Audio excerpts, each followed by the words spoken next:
David Dobrik is apologizing for past mistakes in his content. So he posted an apology video on his Views podcast's YouTube channel. And this is actually kind of rare. I don't believe David Dobrik has ever apologized for anything in his videos, pertaining to his videos. And so this apology video comes as a former Vlog Squad member faces allegations of rape and sexual assault, and another former Vlog Squad member accuses David of tricking him to kiss Jason Nash in 2017. So I want to break down everything that's happening because it's very important to inform everybody of everything. So, a woman is accusing Dirt Dom of rape in 2018. She says she was raped in 2018 while filming a video that was posted on David's channel. She said she was given a lot of alcohol by Blog Squad members and blacked out. Then she says she was involved in group sex with Dom that she did not consent to. Last month, former Vlog Squad member Francois, I believe I'm saying his last name right, spoke out and said he was tricked into kissing Jason Nash in a video in 2017. Seth said, that he thought he was going to be kissing Corinna Kopf, who is another Vlog Squad member slash model slash video gamer. And the kiss with Jason was non-consensual and was sexual assault. So in his apology video, David talks about consent. Let's listen.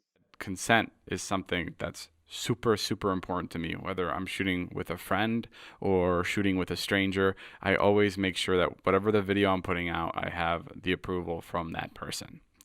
And I also acknowledge that there's times where a person can change their mind and they decide that they no longer want to be associated, they no longer want to be in the video that I'm putting up, and then I'll take the video down. And there's also been moments where I've looked back on videos and I realize that these don't represent me anymore and they're hurtful to other people, and I don't want them up because I've grown, as a content creator and as a person, and I don't agree with some of the videos I've posted. So David also apologized to Seth in his apology video, which is about 2 minutes and 15 seconds. So this is what he had to say to Seth.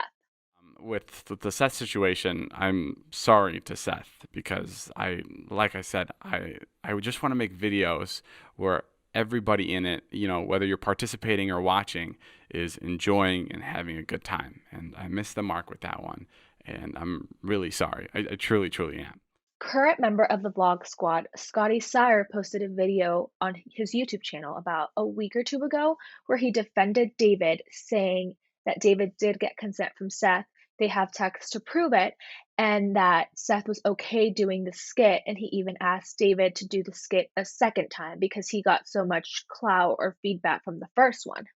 And so he was just saying how I watched the video before it was taken down. Scott ended up taking it down a couple days ago, and he was saying how it's okay if you change your mind, but don't go and accuse someone of not getting your consent when there's proof and you know that you asked for it.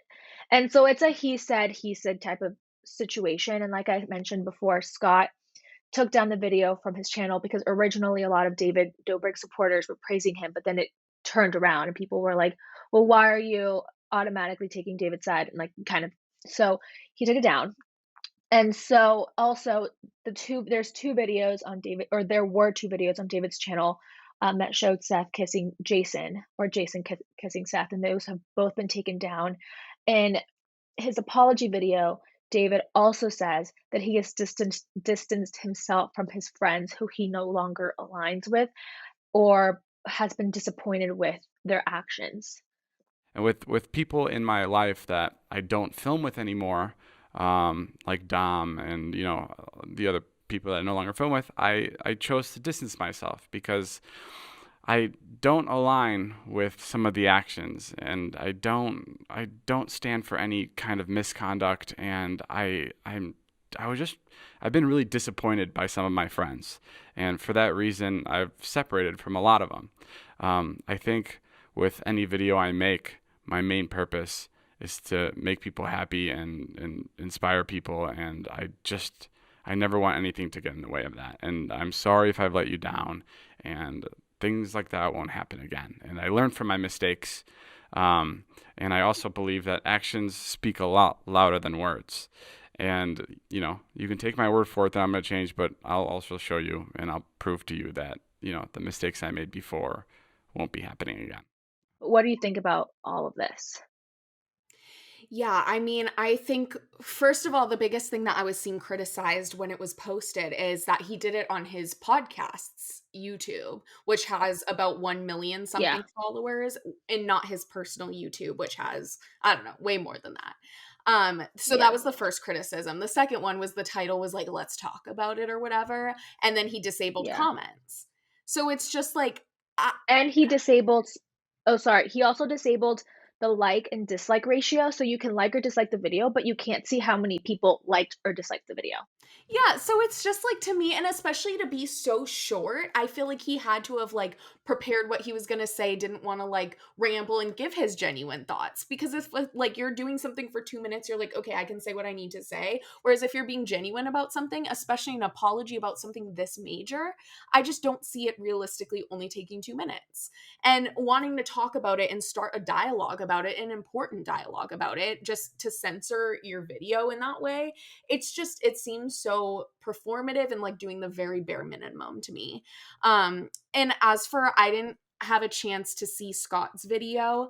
I did see an article about Seth kind of talking about his experience and what made him realize it was sexual assault. I don't remember what website. It might have been the Daily Beast or it might have been BuzzFeed. So sorry, everyone. I read it like a couple weeks ago.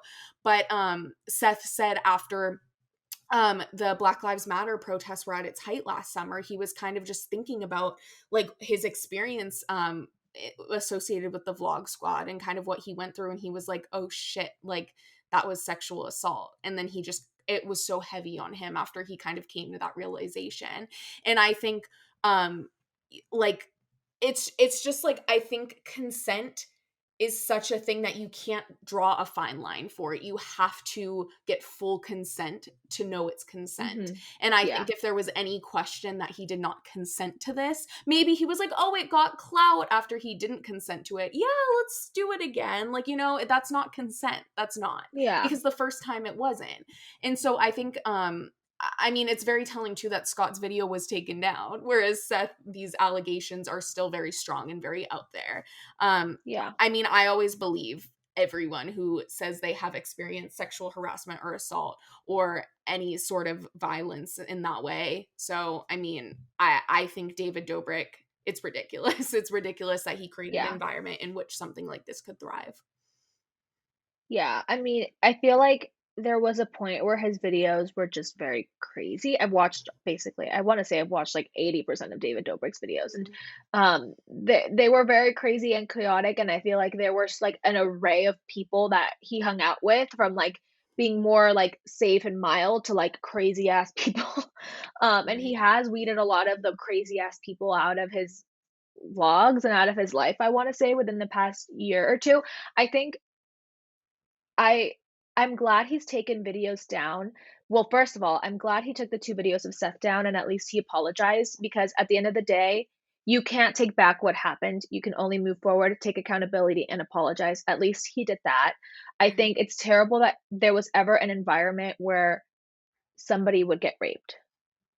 And it's like, even if David wasn't the one immediately involved in that situation, and he could have been on the other side of the room and like not even like like he probably, what if he, speculation, that he might not have even known that happened. But Mhm. it's just like creating the environment for that to ever happen. It's just not okay, you Definitely. know?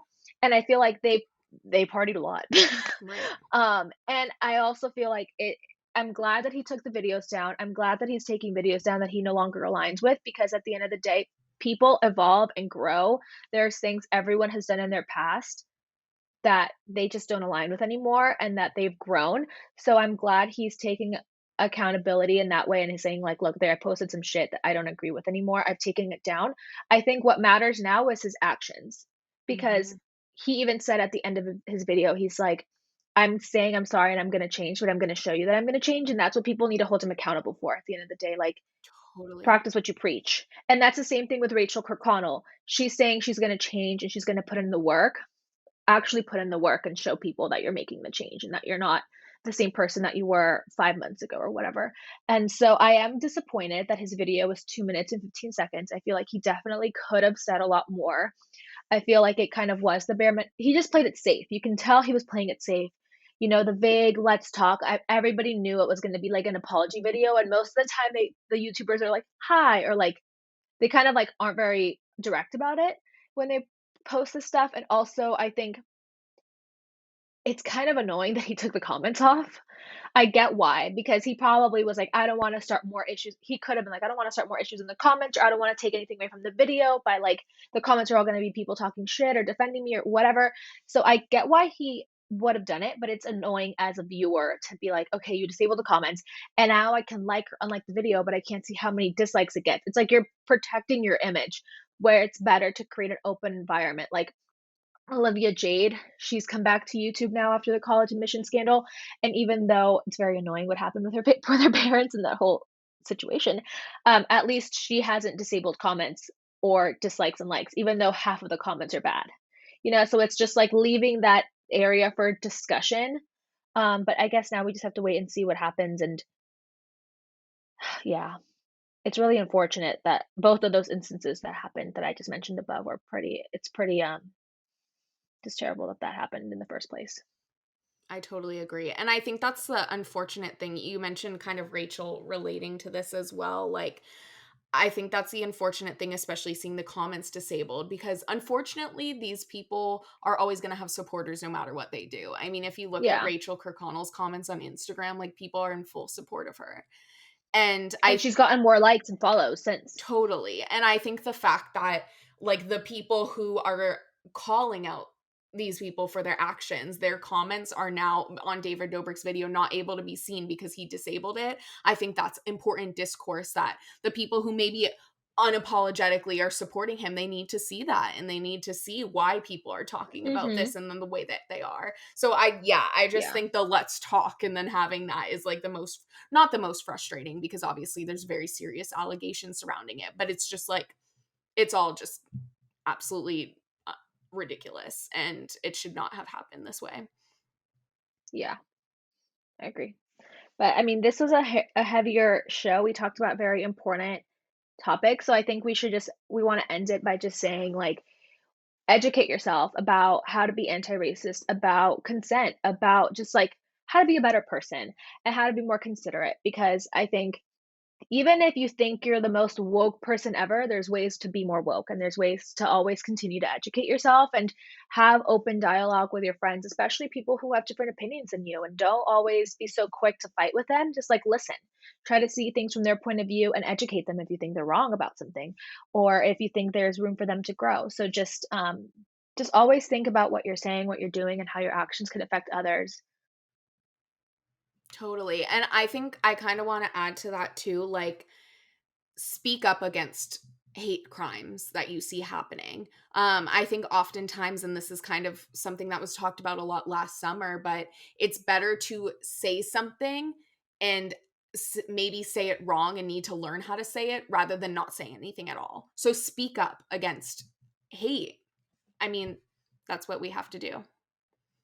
Yeah, speak up against hate, against bullying, against sexual assault. If you see somebody being victimized, speak up, speak up, speak up. And always spread resources too. Even if you if you want to protest and you feel safe enough to do that, even with COVID and stuff, and do that. If you want to spread resources on Instagram, that works too. Just don't ever stop educating yourself Totally. and And we'll speaking up. drop a couple links in our description Hmm. on the YouTube notes as well as the podcast notes. So those will be there for y'all as well.